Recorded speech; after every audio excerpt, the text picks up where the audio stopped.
Hello everyone, welcome to O level GS Adda. आज हम discuss करेंगे practical number 9 of module code M2R5 web designing and publishing. तो देखते हैं प्रैक्टिकल नंबर 9 में क्या गिवन है। तो यहाँ पे देखिए, create a HTML page with red background with a message warning in large size blinking. ठीक है, add scrolling text, read the message below it. ठीक है, तो बेसिकली हमें क्या करना है, हमें एक HTML पेज क्रिएट करना है जिसमें आपको रेड बैकग्राउंड के साथ वार्निंग मैसेज को डिस्प्ले करवाना है, और वो वार्निंग मैसेज आपका होगा लार्ज साइज में और ब्लिंकिंग इफेक्ट उसमें होगा। ठीक है, और इसके साथ साथ आपको इस वार्निंग मैसेज के नीचे एक और स्क्रोलिंग टेक्स्ट डलवाना है और उसमें आएगा रीड द मैसेज। ठीक है, तो ये बहुत सिंपल सा प्रोग्राम है, लेकिन इसमें हमें जो ब्लिंकिंग इफेक्ट है, जिसे हम बोलते हैं फ्लैशिंग इफेक्ट भी, इसके लिए हम यहाँ इस्तेमाल करेंगे CSS का, क्योंकि मैं प्रीवियस क्लास में बता चुकी हूँ कि ब्लिंक कोड अब हम यूज़ नहीं करते हैं। ठीक है, जो ब्लिंक आपका टैग होता है HTML में, वो हो गया है ऑब्सोलीट। तो इसके लिए हम क्या करेंगे, हम CSS का कोड लिखेंगे ब्लिंक इफेक्ट को अपने HTML पेज में डलवाने के लिए। ठीक है जी, तो पहले आते हैं अबंतु में, और यहाँ पे देखो मैंने पहले आपके लिए ब्लिंक फीचर के लिए कुछ पॉइंट्स ऐड करें ताकि आपको ब्लिंक फीचर क्लियर हो जाए। ठीक है, तो यहाँ पे देखो, blink text effect using CSS3। In this practical, we will learn how to create a blink text effect using CSS3। ठीक है, तो हम जानते हैं कि blink फीचर हम HTML टैग की हेल्प से नहीं लगवा सकते हैं, तो इसीलिए हम इस्तेमाल करेंगे CSS3 का। और इस पर्टिकुलर प्रैक्टिकल में हम सीखेंगे किस तरीके से हम CSS में ब्लिंक फीचर का यूज़ करते हैं। ठीक है, so in this we create a sample span for blinking text effect. ठीक है, तो मैंने इस पर्टिकुलर प्रैक्टिकल में क्या किया है, बेसिकली हम यहाँ पे स्पैन बनाएंगे, एक स्पैन एरिया जिसके अंदर हम ब्लिंकिंग टेक्स्ट को डालेंगे। ठीक है, और उसके ऊपर हम यूज़ करेंगे CSS3 animation and key frame property. ठीक है, जिसके हेल्प से क्या हो जाएगा, उस पर्टिकुलर टेक्स्ट पे ब्लिंकिंग फीचर अप्लाई हो जाएगा। ठीक है, सो यहाँ पे गिवन है earlier versions of HTML and internet browsers supported CSS3 animation. ठीक है, अब यहाँ बात करते हैं, देखो CSS3 allows animation of HTML elements without using any script. तो CSS3 क्या करता है, ये अलाउ करता है ताकि जो HTML एलिमेंट्स है ना, वो एनिमेशन को परफॉर्म करवा सके बिना किसी स्क्रिप्ट या दूसरी लैंग्वेज को यूज़ करे हुए। ठीक है, so to create a blinking text effect use CSS and key frame.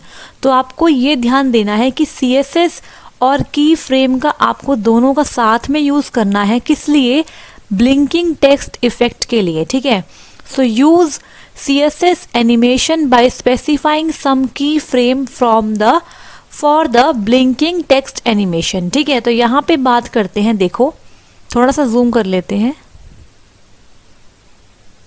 You can use CSS3 animation property to create a blinking background color only a few lines of HTML and CSS code। Okay, तो blinking background color आप create कर सकते हो, ठीक है, with the help of the CSS and HTML, लेकिन कुछ छोटी सी lines के लिए। Apply an animation effect to an HTML element, journal fade in and fade out an item text image with a few second intervals। ठीक है, तो आप यहाँ पे बहुत सारी एनिमेशन अप्लाई कर सकते हो, जैसे कि देखो जर्नल, फेड इन और फेड आउट। अगर आप चाहते हो जो आइटम है, जैसे कि कोई टेक्स्ट है या कोई इमेज है, वो फेड इन हो जाए या फिर फेड आउट हो जाए, ठीक है, तो आप ये भी एनिमेशन लगा सकते हो। इसी के साथ साथ आप टाइमिंग को सेट कर सकते हो कि इस पर्टिकुलर टाइम इंटरवल के लिए वो पर्टिकुलर आइटम फेड इन होगा या फिर फेड आउट हो जाएगा। इसके बाद nowadays all the latest browser support CSS animations, transition property, transition duration, transition timing function, transition delay and key frame. ठीक है, तो अब जितने भी लेटेस्ट ब्राउजर्स आ रहे हैं ना, वो सारे के सारे ब्राउजर्स CSS एनिमेशंस को सपोर्ट करते हैं और ट्रांजिशन प्रॉपर्टी, ड्यूरेशन, डिले और की फ्रेम को सपोर्ट करते हैं। Blinking text with HTML and CSS you can adjust the value key frame, you can achieve the blinking text. ठीक है, तो आपको बेसिकली की फ्रेम को एडजस्ट करना है, उसकी वैल्यूज़ को एडजस्ट करना है और आप ब्लिंकिंग इफेक्ट को अचीव कर लेंगे। ठीक है, तो अभी हम स्टार्ट करने वाले हैं इसकी कोडिंग और समझेंगे कैसे हम CSS और की फ्रेम का इस्तेमाल करके ब्लिंकिंग टेक्स्ट इफेक्ट को लाएंगे अपने HTML पेज पे। ठीक है, तो आप ना इसको अपने अकॉर्डिंग कस्टमाइज भी कर सकते हो। ठीक है, अपने अकॉर्डिंग आप और प्रॉपर्टीज इसके अंदर ऐड कर सकते हो, लेकिन हम सिर्फ वही करेंगे जो प्रैक्टिकल में बोला गया है। ठीक है, तो स्टार्ट करते हैं आज का प्रैक्टिकल नंबर 9। सो फाइल में जाएंगे, न्यू पे क्लिक करेंगे, तो यहाँ पे थोड़ा जूम कर लेते हैं और स्टार्ट करते हैं इस पर्टिकुलर प्रैक्टिकल की कोडिंग। ठीक है, तो स्टार्ट करते हैं यहाँ पे डॉक टाइप HTML के साथ।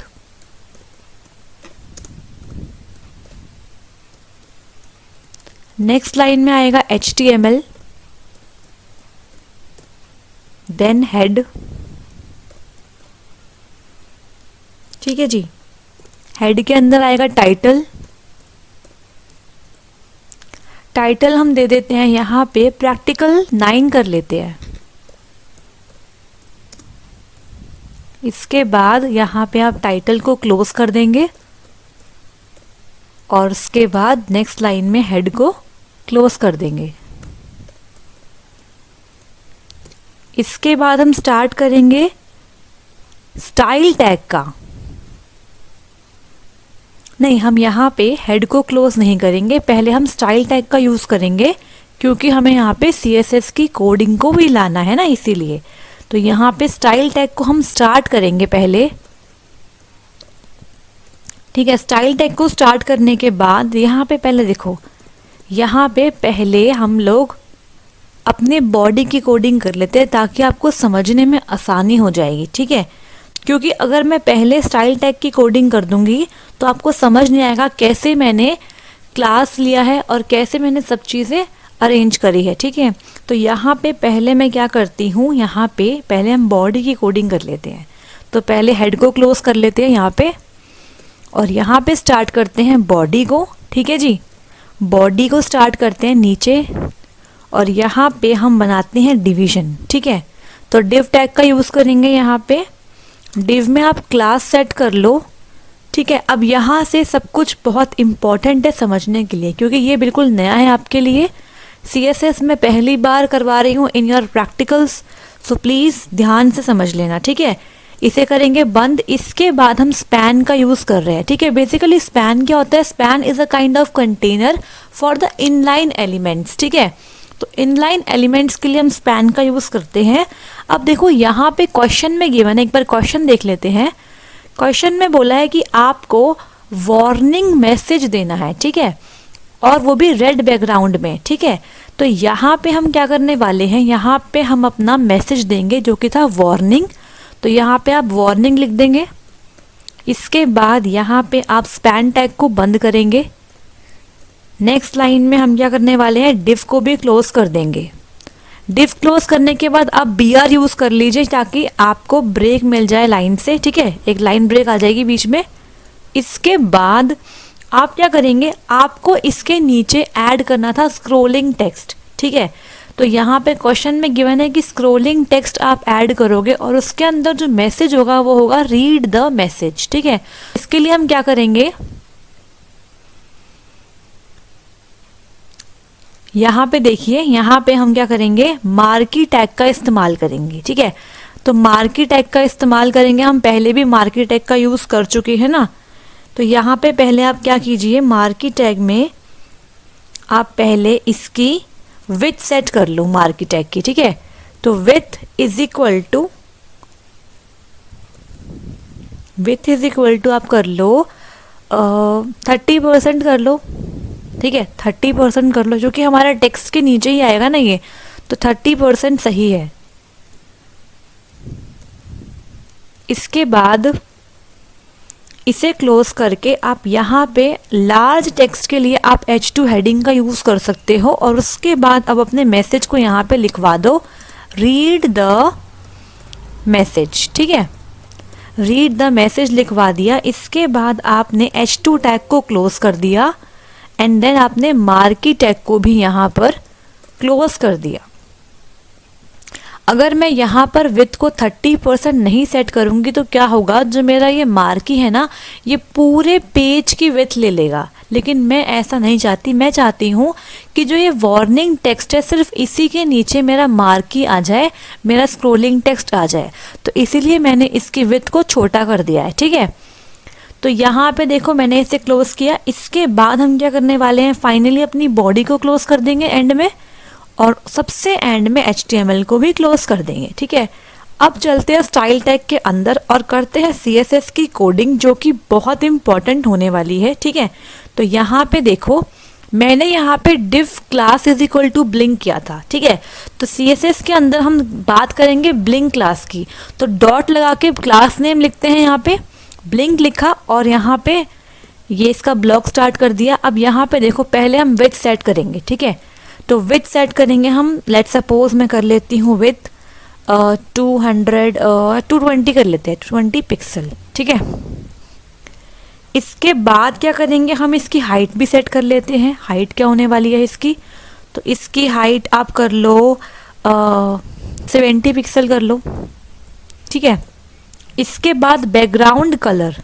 ठीक है, जैसे कि हमें क्वेश्चन में बोला गया है कि बैकग्राउंड कलर हमें सेट करना है क्या, रेड। ठीक है, तो हम रेड कलर सेट कर लेंगे यहाँ पे। तो यहाँ पे रेड के बाद सेमी कॉलन लगाना मत भूलना, ये बहुत इंपॉर्टेंट है। इसके बाद आप चाहो तो पैडिंग ऐड कर सकते हो। ठीक है, पैडिंग मतलब जो आप स्पेस, वाइट स्पेस ऐड करोगे, तो 10 पिक्सल कर लेते हैं आपकी पैडिंग। इसके बाद आप टेक्स्ट अलाइन कर लीजिए। ठीक है, तो यहाँ पे टेक्स्ट अलाइन की वैल्यू हम करेंगे सेंटर, हमें एकदम सेंटर में टेक्स्ट चाहिए अपना। ठीक है, इसके बाद क्या करेंगे, हम यहाँ पे लाइन की हाइट को भी सेट कर लेते हैं, लाइन हाइट। तो ये सारे क्या है, हमारे डिफरेंट डिफरेंट एट्रीब्यूट्स है। ठीक है, इनकी वैल्यू आप अपने अकॉर्डिंग सेट कर सकते हो, जो भी आप चाहते हो। ठीक है, तो लेट सपोज इसकी वैल्यू 50 पिक्सल कर ली हमने। इसके बाद इस ब्लॉक को हमने बंद कर दिया। ठीक है, अब हमने यहाँ पे नीचे स्पैन टैग का भी यूज़ किया था। ठीक है, तो यहाँ पे वार्निंग के ऊपर भी हम एट्रीब्यूट्स लगा सकते हैं, उनकी वैल्यू सेट कर सकते हैं। ठीक है, तो स्पैन का इस्तेमाल करेंगे यहाँ पे हम। ठीक है, तो स्पैन को हम इजीली स्टाइल कर सकते हैं यूजिंग द CSS। ठीक है, तो यहाँ पे पहले हम फॉन्ट का साइज सेट करेंगे सबसे पहले। ठीक है, तो फॉन्ट साइज सेट करते हैं। यहाँ पे फॉन्ट का साइज आप कर लो 40 पिक्सल। अपने अकॉर्डिंग आप वैल्यूज़ को सेट कर सकते हो, जो भी आप चाहते हो। ठीक है, यहाँ पे आप फॉन्ट फैमिली सेट कर लो। फॉन्ट फैमिली मतलब क्या फॉन्ट का स्टाइल आप चाहते हो अपने टेक्स्ट के लिए। ठीक है, तो लेट्स सपोज हम बेसिक कर लेते हैं, एरियल कर लेते हैं। इसके बाद क्या करेंगे, हम यहाँ पे कलर को सेट कर लेते हैं। ठीक है, तो कलर आप कुछ भी कर सकते हो, जो भी आपका मन करे। तो यहाँ पे आप ब्लैक कर लो या वाइट कर लो, वट एवर यू वॉन्ट। ठीक है, तो यहाँ पे हम कर लेते हैं कलर को वाइट कर लेते हैं। ठीक है, वाइट कर लिया कलर। इसके बाद क्या करेंगे, हम यहाँ पे नीचे आते हैं इसके बाद और यहाँ पे एनिमेशन लगाते हैं। ठीक है, यहाँ पे एनिमेशन लगाते हैं, जो कि बहुत इंपॉर्टेंट है। आपको एनिमेशन की वैल्यू सेट करनी है यहाँ पे। बाकी आप यहाँ पे इन तीनों को इग्नोर कर सकते हो, लेकिन एनिमेशन तो आपको लगानी ही लगानी है। ठीक है, यहाँ पे आप क्या करेंगे, आप लिखेंगे ब्लिंक। इसका जो सिंटैक्स है ना, वो एज इट इज़ आपको फॉलो करना है। ठीक है, उसके बाद क्या टाइम इंटरवल होगा, तो 2 सेकेंड होगा। 2s मतलब 2 सेकेंड के लिए। ठीक है, इसके बाद लीनियर ब्लिंक होगा, मतलब एकदम सीधा ब्लिंक होगा वो। ठीक है, और इसके बाद आप लिखोगे इन्फानाइट, मतलब वो ब्लिंक होता रहेगा, वो रुकेगा नहीं ब्लिंकिंग करते वक्त। ठीक है, तो इसका हमने सेट कर दिया सब कुछ। ओके, इसके बाद यहाँ पे देखो, इसका मतलब क्या है कि वो 2 सेकेंड्स तक आपको लीनियरली ब्लिंक होता दिखाई देगा और ऐसा होता ही रहेगा बार बार। ठीक है, अब यहाँ पे आपको क्या सेट करना है, यहाँ पे जो सबसे इम्पॉर्टेंट चीज़ आती है वो आती है आपके की फ्रेम्स। ठीक है, तो यहाँ पे इस्तेमाल करेंगे @ की फ्रेम्स, देखो यहाँ पे जो सिंटेक्स है ब्लिंकिंग के लिए ये आपको एज इट इज़ फॉलो करना है। तो की फ्रेम्स और ब्लिंक का आप यूज़ करेंगे, ठीक है। जो आपने क्लास ऊपर यूज़ करी है ना ये डॉट ब्लिंक, वही सेम नेम आप यहाँ देंगे, ठीक है। तो ब्लिंक का आपने यहाँ यूज़ किया और उसके बाद इसका ब्लॉक स्टार्ट करा है। ब्लॉक स्टार्ट करके अब जो मैं लिखने वाली हूँ वो आपको एज इट इज़ लिख के आना है।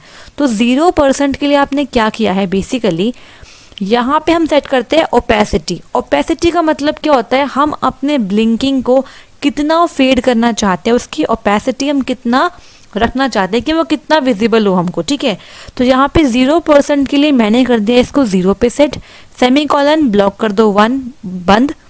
इसके बाद 50% के लिए आप सेट करोगे इसकी वैल्यू, तो यहाँ पे आप ओपेसिटी की वैल्यू सेट कर दो, इसे हम कर देते हैं 0.5 या 0.5 कर लेते हैं, 0.5%, ठीक है। थोड़ा सा स्पेस देते हैं, तो 0.5% कर लिया इसको सेट।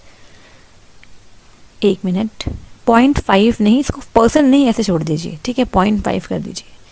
इसके बाद नीचे आएंगे और यहाँ पे 100% के लिए यहाँ पे भी हमको सेट करना होगा ना इसे, तो यहाँ पे इसको इसकी ओपेसिटी की वैल्यू हम सेट करेंगे और यहाँ पे इसे हम 1 कर देते हैं, ठीक है। 100% पे वो पूरा दिखाई देने लग जाएगा आपको, तो इसे ऐसे करा।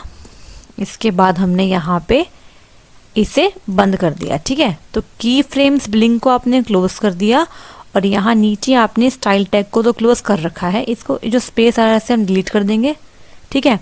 तो अब देखते हैं कोई मिस्टेक तो नहीं है। अगर आपने कहीं पर सेमीकोलन मिस किया है तो उसे आप लगा सकते हैं और इसके बाद आप फाइनली अपने डॉक्यूमेंट को सेव करेंगे। तो आप फाइल में जाएंगे, सेव पे क्लिक करेंगे और इसका नाम दे देते हैं हम प्रैक्टिकल नंबर 9 दे देते हैं। तो प्रैक्टिकल 9.html, ठीक है। इसको सेव करेंगे हम, सेव हो गया। अब देखो सेव करते ही क्या हो गया, जितने भी आपके HTML कोड से वो आपके डिफरेंट कलर से आपको दिखाई दे रहे होंगे, ठीक है। जो भी आपके टैग्स थे ना वो डिफरेंट कलर से आपको शो हो रहे हैं।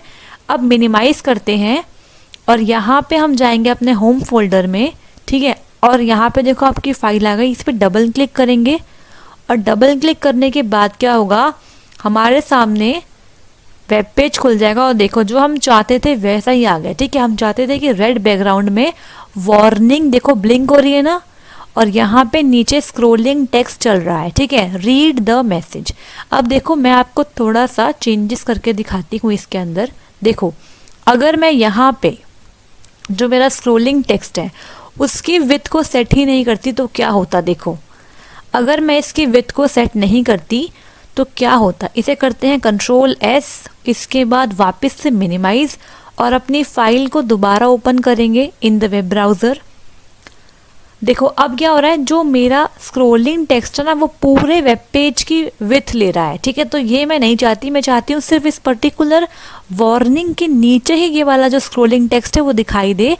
तो इसके लिए आप क्या करोगे, अपने अकॉर्डिंग विड्थ को आप सेट कर सकते हो, ठीक है। तो विड्थ एट्रीब्यूट होता है मार्की का, तो यहाँ पे हम विड्थ को सेट कर लेंगे। तो आई होप सो आपको समझ में आया होगा सिंपल सा प्रैक्टिकल। यहाँ पे जो इम्पॉर्टेंट चीज़ थी समझने वाली ना वो यही थी कि आपको ना किस तरीके से इस पर्टिकुलर कोड को समझना है, क्योंकि यहाँ पे ना सिंटेक्स इम्पॉर्टेंट है। मैं पहले ही बता चुकी हूँ आपको कि ब्लिंकिंग के लिए जो हमारा टैग था वो अब हो गया है ऑब्सोलीट, तो इसीलिए हमें यहाँ पे इस्तेमाल करना पड़ा CSS, ठीक है। तो बहुत सिंपल है, जिस पर्टिकुलर HTML एलिमेंट पे आप ब्लिंकिंग इफेक्ट लगाना चाहते हो ना उस पर्टिकुलर एलिमेंट की आप क्लास को ब्लिंक कर दो, ठीक है। ब्लिंक करने के बाद आपने क्या किया, आपने डॉट ब्लिंक करके उस पर सारे एट्रीब्यूट्स की सेटिंग कर दी, ठीक है। और स्पैन का आप यूज़ करोगे या फिर जो भी आपका HTML होगा एलिमेंट होगा, उसके बाद यहाँ पे जो animation blink 2s linear infinite है, this is the most important line, ठीक है, इसका इस्तेमाल करोगे। और उसके बाद आप की फ्रेम का इस्तेमाल करोगे। की फ्रेम बहुत इंपॉर्टेंट है, तो हमने की फ्रेम्स और CSS के कॉम्बिनेशन का यूज़ करके ब्लिंकिंग टेक्स्ट इफेक्ट ऐड कर लिया इन आर वेब पेज, ठीक है। तो मैं एक बार आपको पूरा कोड दिखा देती हूँ, आप चाहो तो वीडियो को पॉज करके स्क्रीनशॉट ले सकते हो, ठीक है। और किसी भी स्टूडेंट को कोई डाउट आता है तो कमेंट बॉक्स में जाके अपने डाउट को पोस्ट करना, मैं वहाँ पे उसे क्लैरिफाई कर दूंगी, ठीक है। तो एक बार फिर से हम देखते हैं इसका आउटपुट। आई होप सो आपको ये सिंपल सा प्रैक्टिकल समझ में आया होगा, ठीक है।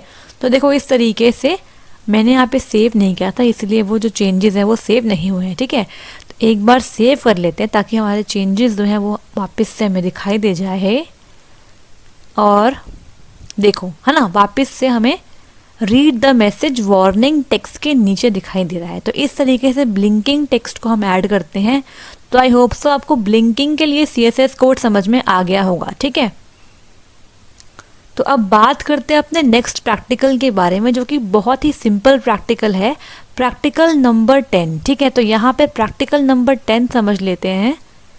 तो ये बहुत छोटा प्रैक्टिकल है और बहुत ही ईजी है। तो देखो यहाँ पे क्या है, write an HTML page to print hello world in bold and italic form. तो ये बहुत सिंपल प्रैक्टिकल है। आपको HTML पेज क्रिएट करना है और उसमें आपको हेलो वर्ल्ड प्रिंट करना है बोल्ड एंड इटैलिक फॉर्म में, ठीक है। बोल्ड भी आए और इटैलिक भी आए, ठीक है। तो इसके लिए स्टार्ट करते हैं क्या, अपना कोड यहाँ पे जाते हैं, Notepad++ को ओपन करते हैं और यहाँ पे हम एक न्यू फाइल ओपन कर लेते हैं। फाइल पे गए, न्यू पे क्लिक किया, ठीक है। तो स्टार्ट करते हैं प्रैक्टिकल नंबर 10 की कोडिंग। तो यहाँ पे बात करते हैं डॉक टाइप HTML के बारे में। डॉक टाइप, ठीक है, HTML लिखा, इसे क्लोज किया। नेक्स्ट लाइन में आपने HTML को स्टार्ट किया, इसके बाद आपने हेड को स्टार्ट किया, हेड में आपने टाइटल को स्टार्ट किया, उसके बाद आपने यहाँ पे हेडिंग दे दी, ठीक है। हेडिंग हम दे देते हैं बोल्ड एंड इटैलिक इफेक्ट्स, ठीक है। इस तरीके से हमने यहाँ पे सेट कर दिया इसका टाइटल, और टाइटल को हम क्लोज कर देंगे इसके बाद, और यहाँ पे आप एंड में हेड को भी क्लोज कर देंगे, ठीक है जी। इसके बाद क्या करना है, हमें यहाँ पे हमें बॉडी को स्टार्ट करना है। और आप यहाँ पे क्या कीजिए, आप यहाँ पे इस्तेमाल कर लीजिए H2 का, ठीक है। H2 हेडिंग का इस्तेमाल कर लो, या फिर आप चाहो तो पैराग्राफ टैग का भी इस्तेमाल कर सकते हो, ठीक है। तो मैं H2 का इस्तेमाल कर रही हूँ यहाँ पे। H2 के अंदर मुझे बोल्ड इटैलिक दोनों का यूज़ करना है, ठीक है। तो मैं यहाँ पे पहले लगाती हूँ बोल्ड। अब यहाँ पे ना आपको एक चीज़ का ध्यान रखना है, और वो क्या है, nesting of the HTML elements, ठीक है। ये मैं पढ़ा चुकी हूँ इन द थ्योरी क्लासेस। अगर किसी भी स्टूडेंट को नेस्टिंग ऑफ HTML एलिमेंट्स में कोई डाउट है तो आप जाओ प्लेलिस्ट में, और वहाँ पे आपको वीडियो मिल जाएंगी सारी, वहाँ से आप अपने डाउट को क्लियर कर सकते हो, ठीक है। तो नेस्टिंग ऑफ HTML एलिमेंट्स क्यों इम्पॉर्टेंट है ये मैं आपको समझाती हूँ। देखो, जो भी टैग आपने पहले ओपन किया है ना, वो आप एंड में बंद करते हो हमेशा, और इन बिटवीन जो भी टैग आते हैं वो आप पहले बंद करते हो। तो ये रूल होता है, मतलब आउटर टैग के अंदर जो भी इनर टैग है ना, उसको आप पहले बंद करेंगे, उसके बाद आप सबसे बाहर वाला टैग बंद करते हैं। इसे हम बोलते हैं nesting of the HTML elements, ठीक है। तो अभी हम प्रैक्टिकल करेंगे तो आपको ये सब चीज़ें अच्छे से क्लियर हो जाएंगी, ठीक है। तो हमने बोल्ड टैग लगा लिया। अब बोल्ड के बाद हम इटैलिक भी लगा लेते हैं, ठीक है। तो हमने आई टैग का भी यूज़ कर लिया। तो B फॉर बोल्ड है और I फॉर इटैलिक है, ठीक है। अब हमें यहाँ पे क्या करवाना है, हमें यहाँ पे हेलो वर्ल्ड प्रिंट करवाना है। तो हेलो वर्ल्ड के लिए हम क्या करने वाले हैं, हम यहाँ पे सिंपल लिख देंगे हेलो और वर्ल्ड, ठीक है। आपने हेलो वर्ल्ड लिख दिया। इसके बाद देखो, सबसे पहले हम क्लोज करेंगे अपना आई टैग, क्योंकि हमने बी टैग के अंदर लगाया आई टैग, ठीक है। तो अगर आप यहाँ पे पहले बी टैग क्लोज करते हो और उसके बाद आई टैग क्लोज करते हो, तो आपका कोई भी जो इफेक्ट है वो आपको दिखाई नहीं देगा ऑन द वेब पेज, ठीक है। तो इसे हम बोलेंगे रॉन्ग है, ठीक है, रॉन्ग कोड स्टाइल हो जाएगा वो। तो पहले हम क्लोज करेंगे आई टैग को, और उसके बाद हम क्लोज करेंगे बी टैग को, और फाइनली हम अपने H2 को भी क्लोज कर देंगे, ठीक है। इसके बाद क्या करने वाले हैं, हम जाएंगे नेक्स्ट लाइन में, और उसके बाद नेक्स्ट लाइन में जाते हैं, एंटर प्रेस करते हैं, और यहाँ पे आप बॉडी क्लोज कर देंगे, ठीक है। बॉडी क्लोज करने के बाद आप सबसे एंड में HTML को भी क्लोज कर देंगे, ठीक है। अब सब कुछ करने के बाद आप जाएंगे फाइल में जाने के बाद आप सेव पे क्लिक कर देंगे और इस पर्टिकुलर प्रैक्टिकल को हम सेव कर देते हैं प्रैक्टिकल 10.html के नाम से, ठीक है। प्रैक्टिकल 10.html से आप सेव कर दोगे और सेव पे क्लिक कर दोगे, ठीक है। तो देखो सेव पे क्लिक करते ही क्या हो गया, सब कुछ जो था आपका वो आ गया आपका अलग से कलर में। यहाँ पे ना आप इसको कॉमा कर लो यहाँ पे, ठीक है। अब कंट्रोल एस कर दो। इसके बाद आप मिनिमाइज करो और अपने होम फोल्डर में जाके आप प्रैक्टिकल नंबर 10.html वाली फाइल को डबल क्लिक करोगे तो देखो इस तरीके से बोल्ड में और इटैलिक में आपको हेलो वर्ल्ड दिखाई दे रहा है, ठीक है। अगर आप चाहो तो यहाँ पे ना आप क्या कर सकते हो, आप चाहो तो यहाँ पे कलर भी सेट कर सकते हो, ठीक है। तो कलर सेट कर लेते हैं, कैसे करेंगे यहाँ पे देखते हैं। आप यहाँ पे कर लो, ठीक है। यहाँ पे आप करो फॉन्ट, ठीक है, फॉन्ट कलर, यहाँ पे कलर सेट कर लो, आप कर लो यहाँ पे ब्लू कर लो, ठीक है। आपने ब्लू कलर सेट कर लिया है और इसे बंद करा और इसके बाद आप यहाँ पे सबसे बाहर मतलब बी और आई को बंद करने के बाद आप यहाँ पे फॉन्ट को भी क्लोज कर दो, ठीक है जी। इसके बाद सेव पे क्लिक करो, कंट्रोल एस कर दो, मिनिमाइज करो और अपनी फाइल को दोबारा से ओपन करो इन द वेब ब्राउज़र। तो देखो इस तरीके से यहाँ पे आपको हेलो वर्ल्ड दिख रहा होगा, ठीक है। थोड़ा सा मैं आपको जूम कर देती हूँ, देखो, हाँ जी। तो ये हेलो वर्ल्ड आ गया, ये बोल्ड भी है, इटैलिक भी है और क्या है ये ब्लू कलर में भी आ रहा है, ठीक है। तो इस तरीके से हमने दोनों प्रैक्टिकल कवर करे इस वीडियो में। तो आई होप सो आपको प्रैक्टिकल नंबर 9 और प्रैक्टिकल नंबर 10 दोनों समझ में आए होंगे। अगर कोई डाउट आ रहा है किसी बच्चे को तो प्लीज़ कमेंट सेक्शन में जाके अपने डाउट को पोस्ट कर सकते हैं, I will definitely reply there, okay. तो आज की वीडियो में बस इतना ही। अगर ये वीडियो पसंद आई आपको तो प्लीज़ लाइक कीजिए इस वीडियो को, सब्सक्राइब कीजिए ओ लेवल जीएस अड्डा यूट्यूब चैनल को और आगे आने वाली वीडियोस के लिए आप बेल आइकन को हिट करें और टेलीग्राम पे हमसे ज्वाइन होने के लिए डिस्क्रिप्शन बॉक्स में दिए गए लिंक पे आप क्लिक कर सकते हैं और टेलीग्राम पे हमसे आप ज्वाइन हो सकते हैं, ठीक है जी। So all the best. Exam बहुत पास आ चुका है, अब आपको अच्छी तैयारी करनी है प्रैक्टिकल की भी और थ्योरी की भी। सो मिलते हैं नेक्स्ट क्लास में। All the best, thank you so much.